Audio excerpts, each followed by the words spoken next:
de zorg. Giet het nog een beetje? Ja. Ja? Hij nog wel wat lucht? Ja, maar ja. Nou, maar waarom?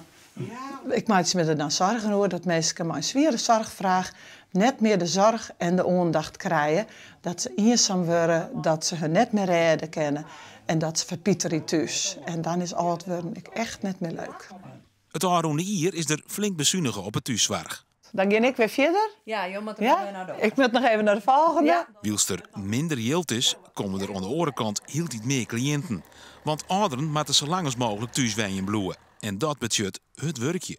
Bloed 26.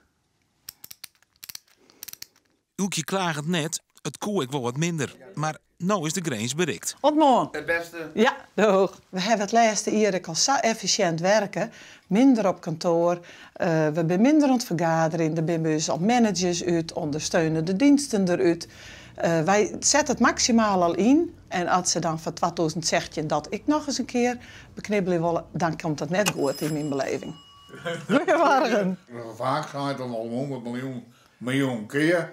Je moet er net weten hier dan hier net. Nou. Ik smar geweest. Dat is mooi om te jaren. Ja, nou dat is wel zo. Als 2000 sections is er ja, dan nog meer patiëntenstop.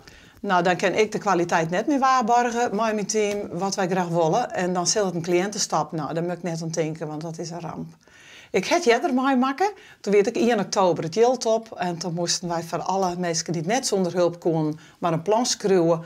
En dan bijvoorbeeld de buurvrouw het insulinespuitje leren. Ja, dat vind ik als professional geen kwaliteit. En het kost dus ook nog meer tijd. Dat moeten we absoluut net willen.